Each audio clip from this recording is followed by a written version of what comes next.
Bonjour à tous, bienvenue pour cet essai du mois de juin. Juste avant l'été, nous vous proposons le test de ce Renault Rafale, non pas l'avion de chasse bien sûr, mais ce SUV coupé aux formes dynamiques et sportives, un véhicule qui utilise la même plateforme que le Renault Astral ou même le Renault Espace, mais vous allez voir qu'il se démarque et qu'il propose une version plus sportive.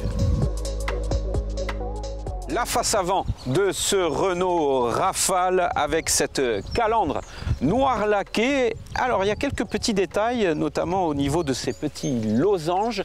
Il y a des creux entre chaque losange avec une couleur bleue qui est du plus bel effet. On a ces feux format LED bien sûr, et puis ce capot un peu vallonné qui donne un esprit sportif à ce SUV coupé. 4,71 m de longueur pour ce Rafale, un coupé SUV de type fastback. Moi en tous les cas je trouve que esthétiquement elle est très réussie cette voiture. Vraiment on a cet esprit dynamique et puis surtout aujourd'hui on a la chance d'avoir cette finition esprit alpine qui donne un côté sportif, une dimension sportive supplémentaire qui va se traduire également à l'intérieur.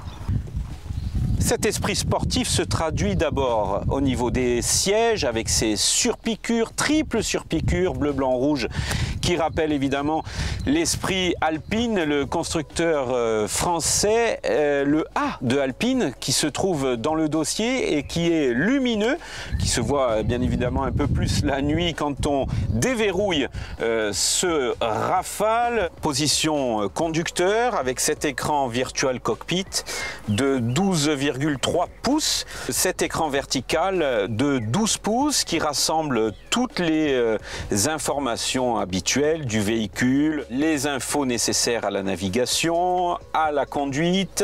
On retrouve la climatisation ici. Alors il faut savoir que c'est un véhicule qui est ultra connecté. Vous avez notamment l'assistant Google qui vous permet d'entrer directement en contact avec le véhicule. Plusieurs modes de conduite, on le verra tout à l'heure, et ces différents modes de conduite vont avec une ambiance particulière qui est le Multisense Renault.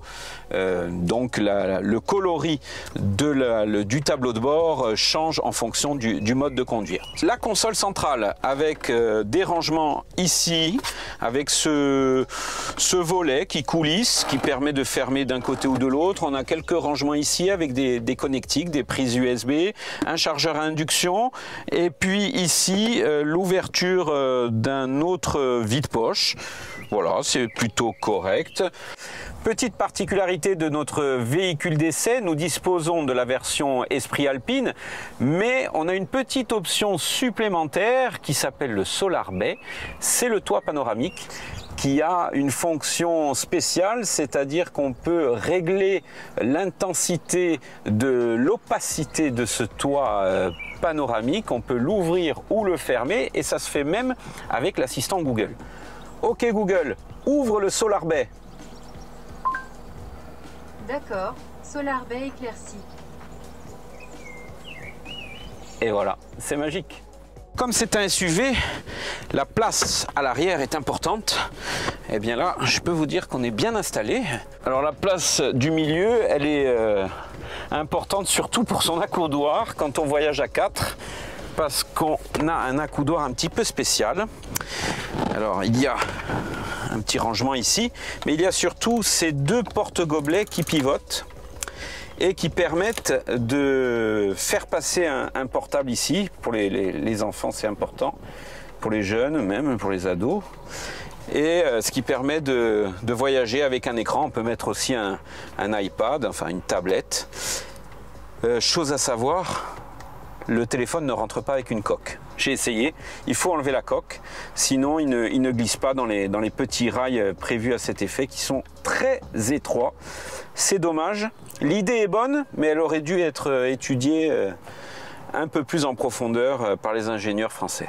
Côté coffre, ce qui est un point important pour le secteur du SUV, bien là aussi, aucune fausse note, 627 litres de capacité de chargement qui passe à 1900 litres si vous rabattez les banquettes arrière. Vraiment, c'est très très bon, c'est du haut niveau dans ce secteur-là. Une trappe à ski ou à planche de snowboard ou à paddle. En tous les cas, c'est assez pratique en toutes circonstances d'avoir la possibilité de rabattre l'accoudoir central. Ouverture et fermeture électrique, bien entendu. Maintenant, il est temps de monter à l'intérieur de ce Rafale et de le tester sur la route pour voir ce que vaut ce moteur 3 cylindres et ces deux petits moteurs électriques qui font 200 chevaux. On va voir que sur la route, c'est plutôt pas mal aussi.